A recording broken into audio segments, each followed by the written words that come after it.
Alright, have you guys heard of the most wanted list? This is the most wanted people in America, and there's also the world's most wanted list. These are the world's most wanted people in the world, and I'm sure a lot of you guys have grown up watching the show Cops. You know I'm talking about, these officers who chase these bad guys. A lot of these guys are on the most wanted list. And did you guys know that just recently, I'm pretty sure after so many years of the show Cops, they're finally pulling it from the network because there's just so much corruption exposed on the show. It's absolutely insane. Well, in this list, we're gonna be talking about dangerous people, but not only that they are dangerous, these dangerous people are in hiding. A lot of these guys are masterminds. Well, how's it going, you guys? I'm your host for this one, Landon Dalletsing. Welcome back to a brand new video, a brand new most amazing top 10 video. Make sure you guys subscribe. All right, so let's get right into this. This is the top 10 scary people in hiding, part 2. Starting off this list, number 10, we have Pedro Lopez, who is by any measure one of the most depraved human beings ever to walk the earth. The former car thief was found guilty of murdering 110 young girls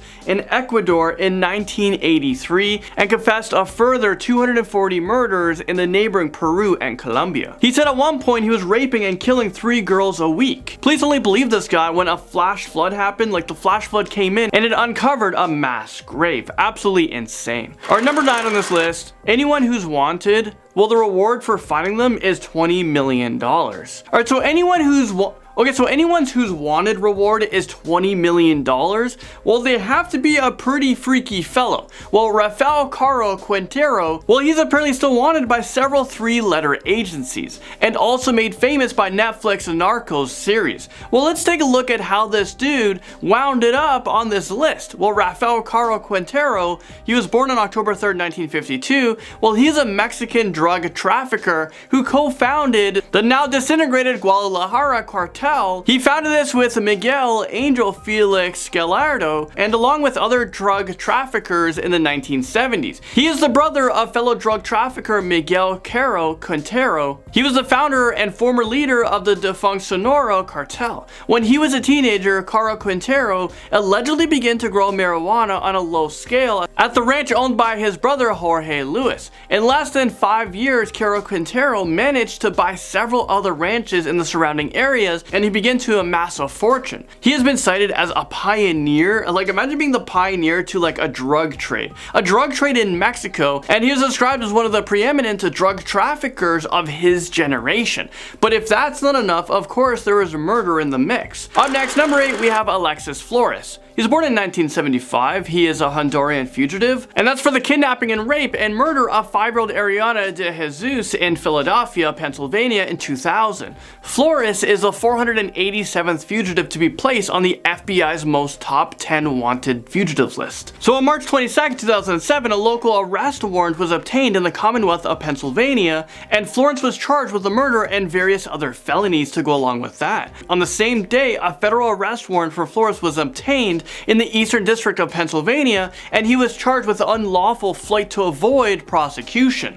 I mean, anyone on this list, if they're caught, they're gonna try to flee. Well, Flores was added to the FBI's top 10 most wanted fugitives list in 2007, and there was a reward of up to $100,000 for just information that would lead to his capture. This is offered by the FBI. A lot of these people on the most wanted list, they're very valuable, which makes it really hard for them to stay on the run because everyone is looking for them. Everyone wants to cash in a big day. Coming in hot, and at number 7 on this list is George Edward Wright. Well, he is wanted for his involvement in a series of crimes dating back to 1962.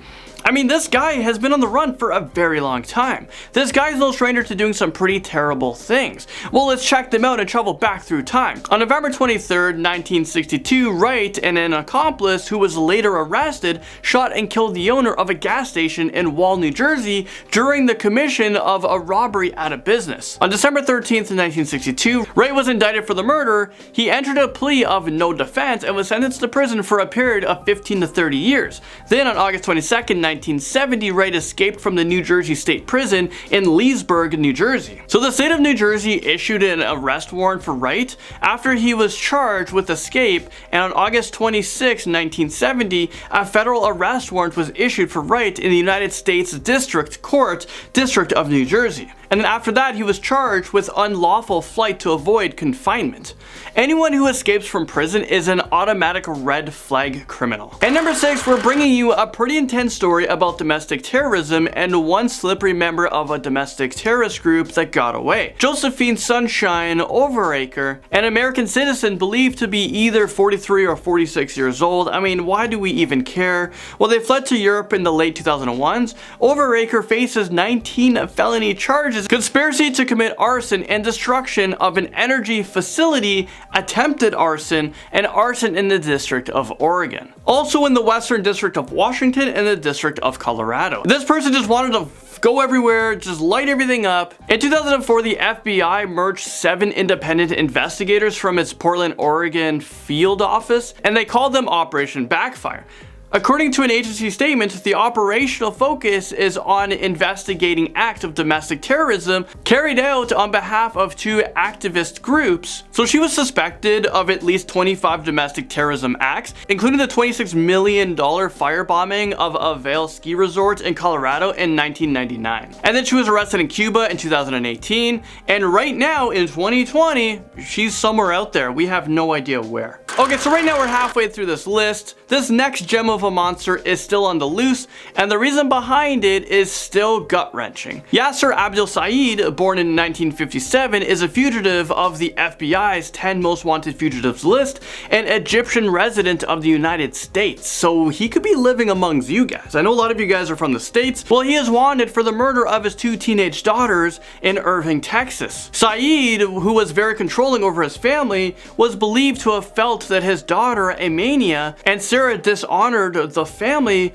by refusing to adhere to the standards to the traditional Egyptian culture behavior. So he killed his daughters because of their behavior, but their behavior wasn't abnormal. He was very controlling. All right, from there, let's move on. Number 4. Okay, so this next one has an unexpected twist, so I just had to add it in. We're talking about Mark Stephen Bauman. He allegedly sexually assaulted a 7-year-old girl during a 6-month period in 2002, and this according to the Texas authorities. He is on the list of the 10 most wanted sex offenders in the States, and he is thought to be in Mexico right now, but I mean, we haven't found this person, so we don't actually know his whereabouts. Well, Bauman was known to have ties to Mexico, Guatemala, Honduras, and Colombia. In 2007, a probation violation of an original offense, aggravated sexual assault of a child warrant was issued by the Travis County Sheriff's Office for his arrest. Additional warrants were also issued for Bauman's arrest in 2007 by the Austin Police Department for possession of child pornography,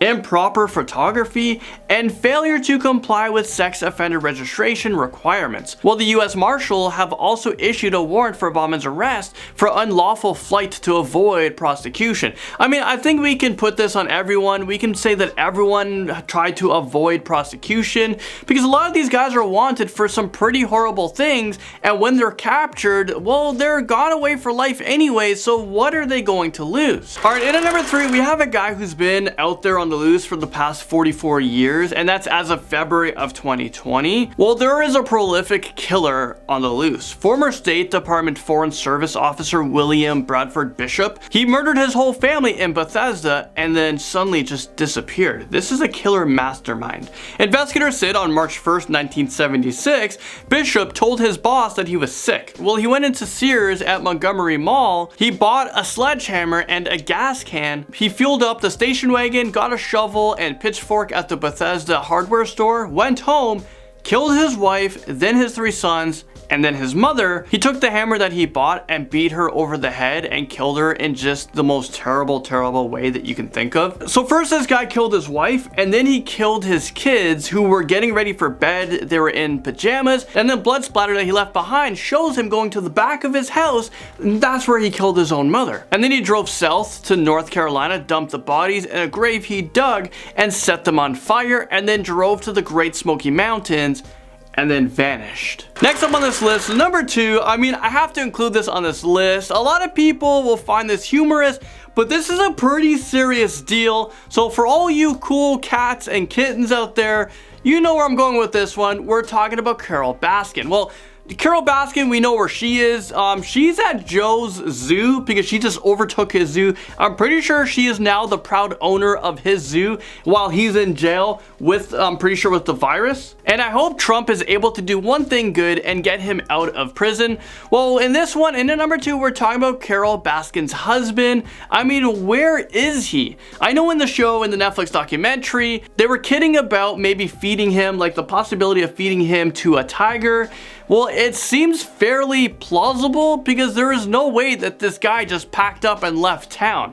Is Carol Baskin a murderer? Do we have the wrong person in jail? I think Joe and Carol Baskin and a lot of people, I'm sure millions of people can agree with this. I think they should switch places because I'm pretty sure she murdered her husband. Unless this guy is a genius, wanted to get away from her and he just disappeared. So the big question is Carol Baskin's husband still in hiding? Is he going to reappear one day? I don't think so. And finally, number 1, we have Ghislaine Maxwell, the youngest of Elizabeth and Robert Maxwell's 9 children, and he was born in France in 1961. Well, the family lived in an English mansion, and her father was the founder of a media empire and served in Parliament. Maxwell attended one of the UK's most exclusive boarding schools, and then Oxford University. So we're talking about a pretty, rich family background, and someone who's very intelligent. Well, as members of the British High Society, Maxwell mingled with some of the nation's most celebrated families and became friends with Prince Andrew. After Epstein's death in 2019, Ghislaine literally fell off the face of the earth. This month it was reported that lawyers for accusers seeking to file a civil suit against Maxwell have been unable to locate her. This is a very curious case of someone in hiding indeed. I mean, what did they do? What are they hiding from? Well, there you guys have it. That was your list. That was the top 10 scary people in hiding. I was your host for this one, Landon Dalletsing. Thank you guys so much for watching, and I'll see you guys all in the next most amazing top 10 video. Who co-founded the now disintegrated? The now disintegrated Guadalajara. Huh? Guadalajara. The now disintegrated Guadalajara? Yeah. Guadalajara. The now disintegrated Guadalajara cartel with Miguel Angel Felix. Miguel? Yeah. And he founded this with Miguel Angel Felix Gallardo.